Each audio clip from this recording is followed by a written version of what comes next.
Hello बच्चों, question is 1.5 mole of each of XY2 and XY3 if weight 96 gram and 120 gram respectively the atomic masses of X and Y respectively are. हमें यहाँ पे X और XY2 जो given है compound, इसमें हमें X का और Y का एटॉमिक मास जो है वो निकालना है। की concept of this question is mole concept. Mole के लिए हमें जो वैल्यू निकालनी होती है, number of mole equal to आपका रहता है number of mole equal to होता है हमारा गिवन मास डिवाइडेड बाय आपका मोलर मास। तो यहाँ पे अगर मुझे पास XY2 के मोल गिवन है, XY3 के भी मोल गिवन है, गिवन मास गिवन है, लेकिन मोलर मास गिवन नहीं है। So molar mass of XY2 जो है कितना रहेगा, हम अगर लिखे तो molar mass of XY2 equal to आपका रहेगा एटॉमिक मास X का plus 2 multiply by atomic mass of Y। क्योंकि यहाँ पे Y के 2 मोल है और X का 1 मोल है, तो इसलिए हम इन दोनों का जो सम करके वो हमारा मोलर मास ऑफ XY2 निकल जाएगा। इस तरीके से मोलर मास ऑफ XY3 का हम निकाल सकते हैं। कैसे? Atomic mass of X plus 3 multiply by atomic mass of Y।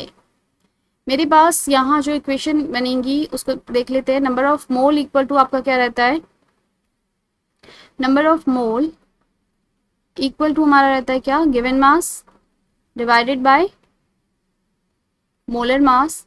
तो यहाँ पे गिवन मोलर, अगर मैं AX3 की बात करूँ, AX2 AX2 नहीं, XY2 की अगर हम बात करें तो number of mole of XY2 जो है कितना रहेगा, number of mole of XY2 equal to given mass जो है, नंबर ऑफ मोल गिवन है XY2 के 1.5, गिवन मास हमें यहाँ पे गिवन है 96 ग्राम, XY2 के लिए 96, and molar mass of XY2 हम लिख सकते हैं atomic mass of X plus 2 atomic mass of Y। इस तरीके से नंबर ऑफ मोल XY3 अगर हम लिखें, XY3 के लिए जो नंबर ऑफ मोल रहेंगे वो क्या रहेगा, मेरा 1.5 है नंबर ऑफ मोल, और आपका जो गिवन मास है वो कितना है हमारा 120 ग्राम हमें मास गिवन है XY3 का।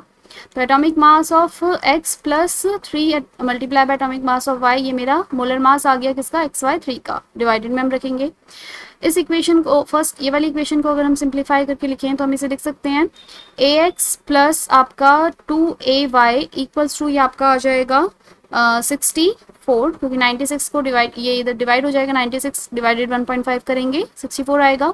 इस तरीके से atomic mass of X plus 3 multiply by atomic mass of Y करेंगे इक्वल टू, आप 1.5 को 120 के यहाँ डिवाइड में लेकर आएंगे तो ये आपका आ जाएगा 80। तो ये इक्वेशन 1 है एंड ये इक्वेशन 2। इक्वेशन 1 और इक्वेशन 2 को अगर हम सॉल्व करें, सो इक्वेशन 2 को माइनस कर सकते हैं हम इक्वेशन 1 से।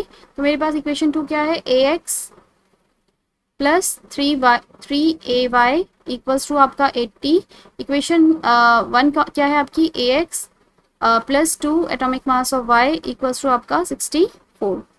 फर्स्ट ये वाली इक्वेशन को आप इसमें से माइनस करेंगे तो मेरे पास ये माइनस यहाँ से कट जाएगा, ये आ जाएगा आपका AY इक्वल टू 80 में से 64 को माइनस करेंगे हमारे पास 16 आ जाएगा।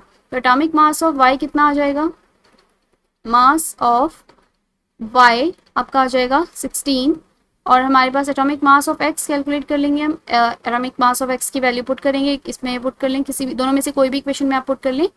तो एटॉमिक मास ऑफ X की वैल्यू अगर मैं पुट करूंगी तो मेरे Y की पुट करूंगी तो एटॉमिक मास ऑफ X मेरा निकल कर आ जाएगा 32। तो atomic mass of X is 32. So correct option for this question is atomic mass of X is 32 and atomic mass of Y is 16. So correct option for this question is the option C. Hope you understand.